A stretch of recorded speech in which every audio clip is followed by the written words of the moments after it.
Olá, querido irmão e irmã, sejam muito bem-vindos à nossa recapitulação diária da Escola Sabatina. Estamos começando uma lição nova, a lição de número 5, e hoje vamos mergulhar ainda mais no tema As Nações, agora a parte 2.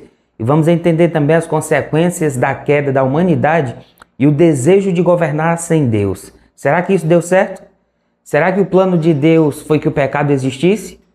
Fique comigo até o final, porque essa lição tem aplicações profundas para a nossa vida.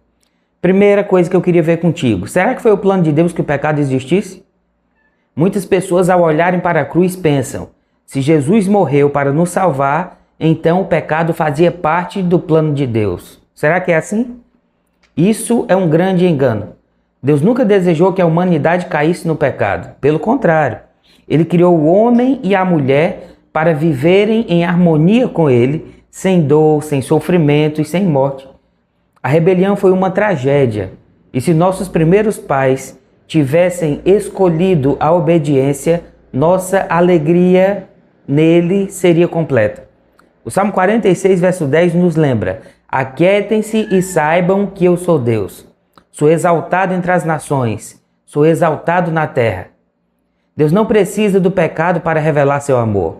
O amor dele já é perfeito, mas mesmo em meio à rebelião, Ele providenciou um plano de redenção através de Cristo. Isso não significa que o pecado era necessário, mas sim que o amor de Deus é tão grande que Ele nos resgatou mesmo quando caímos.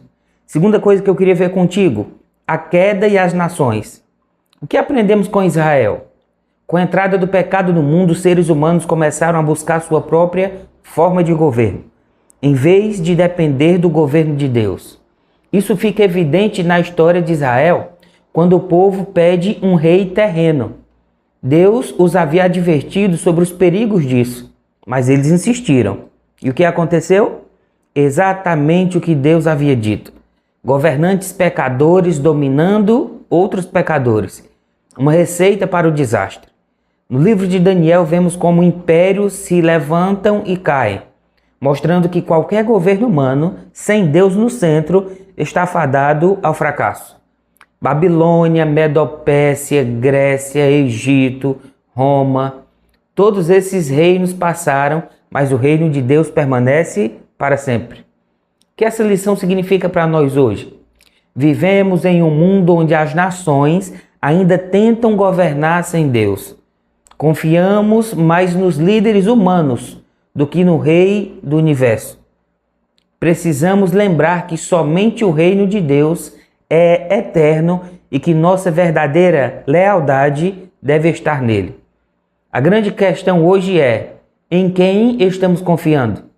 Em políticos, sistemas econômicos ou no Deus Todo-Poderoso?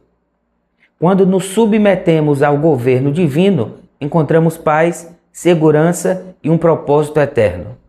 E a lição de hoje nos ensina que Deus nunca desejou o pecado, mas nos ama tanto que providenciou um caminho de volta para Ele. Também aprendemos que os governos humanos sempre falham, mas o reino de Deus é inabalável.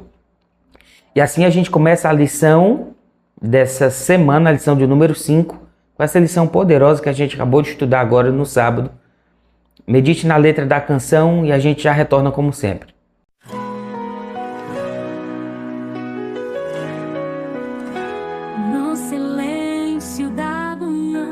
Ouço a voz do Criador, no cantar da passarada, vejo sinais do seu amor. Cada folha que balança, cada flor a desabrochar, é o céu dizendo à terra, meu cuidado está no ar. Mas quem tem tempo pra escutar, tanta pressa pra chegar, esquecemos de olhar para o céu a nos chamar. A criação ainda fala, com poder, com luz, com graça, revela a mão de um Deus fiel, que desenhou o azul do céu. Se o mundo grita e não escuta, eu escolho me calar, pra ouvir o som da eternidade. ecoando em cada luar.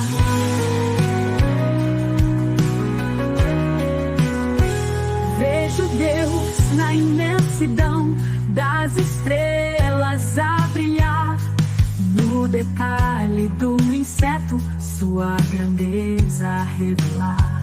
Mesmo após a queda e dor, a beleza resistiu, porque a criação insiste, o Criador não desistiu.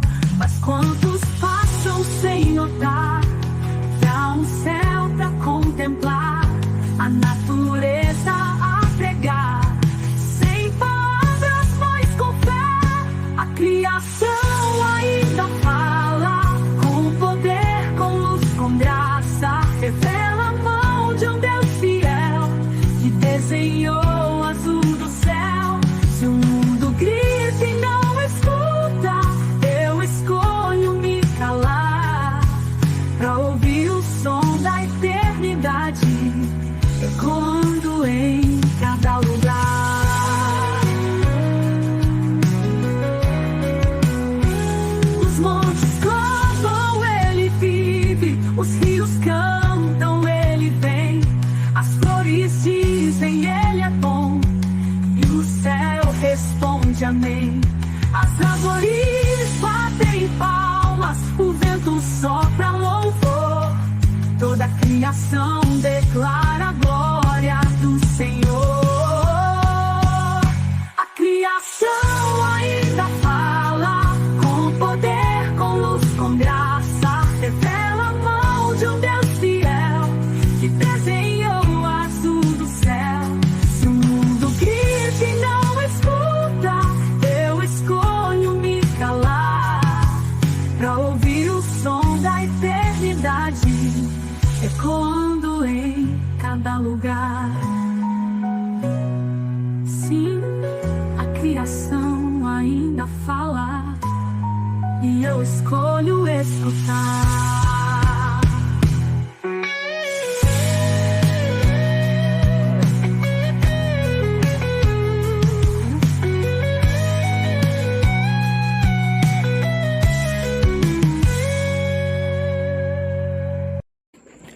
Sábado, 26 de abril, Intelectualismo e Fé. Irmãos, quando estive com vocês anunciando-lhes o mistério de Deus, não fiz com ostentação de linguagem ou de sabedoria. 1 Coríntios 2, verso 1. O versículo de hoje apresenta um paradoxo em relação a Paulo. Intelectual como poucos, chega a ser estranho que ele tenha desistido de utilizar argumentos filosóficos em Corinto, considerando seu domínio sobre os autores gregos e romanos. Antes de chegar lá, ele pregou em Atenas e dialogou com filósofos. Por estar em um ambiente intelectual, Paulo procurou debater lógica com lógica. Isso por si só não era um erro, mas na dosagem inadequada poderia tornar o evangelho um mero apêndice de temas mais eloquentes. No entanto, algo não estava certo. As argumentações intelectuais deveriam ser um meio para apresentar Cristo, e não para eclipsá-lo. Talvez por isso poucos tenham se convertido naquela ocasião. Existe um perigo em endeusar o conhecimento, mesmo o conhecimento teológico, ao ponto de tornar Jesus uma nota desnecessária. Racionalismo e intelectualismo radicais podem se transformar em comportamentos doentios, mesmo dentro das igrejas. Há quem transforme suas ideias em teorias obsessivas e monopolizadoras, que não dão espaço para outros assuntos ou convivência social. O que era um saudável exercício das faculdades mentais torna-se um desejo insaciável de acumular conhecimento, não para servir ao próximo, mas para se mostrar superior a ele.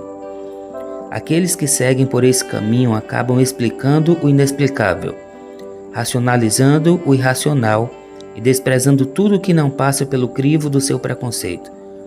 Tornam-se intelectuais doentes que há muito perderam o contato com a realidade. Se você aprecia o estudo, aprenda esta lição da universidade. Para um calouro, aves são só aves. Para um graduado, são animais vertebrados que se destacam pela presença de penas. para um especialista, são psittaciformes, e para um sábio que passou por todas as fases, elas voltam a ser apenas aves com simplicidade e beleza, revelando o cuidado de Deus. Não desprezo o conhecimento, mas se intelectualismo fosse sinônimo de fé, Deus seria adorado em bibliotecas e não em templos. Pense nisso. Vamos orar. Santo Deus do Universo, entramos na Tua presença para Te agradecer, porque o Senhor nos dá conselhos através da Tua palavra. Se nós seguíssemos tudo o que o Senhor nos pede, nossa vida seria outra. Assim como o povo no passado não seguiu o Teu conselho pedindo reis humanos e pereceu, nós também perecemos por causa das nossas escolhas. Então pedimos que o Espírito Santo esteja sobre nós, para que durante o estudo da recapitulação dessa semana, a gente venha internalizar as Tuas verdades dentro do nosso coração. Tem misericórdia de nós. Muito obrigado por esse sábado abençoado na Tua presença. Nós pedimos e agradecemos em nome do Senhor Jesus. Amém. Filho e filha de Deus, nos ajude curtindo o vídeo, deixando seu comentário aqui embaixo. O comentário de hoje é Feliz Sábado. Hoje é sábado. Deixe seu comentário aqui embaixo, Feliz Sábado. Amanhã a gente se encontra na lição de domingo. Mas não esquece de compartilhar esse vídeo com as pessoas que precisam. Se você está ouvindo a primeira vez aqui a nossa recapitulação, já se inscreve no canal. A gente se vê amanhã na lição de domingo. Que Deus te abençoe.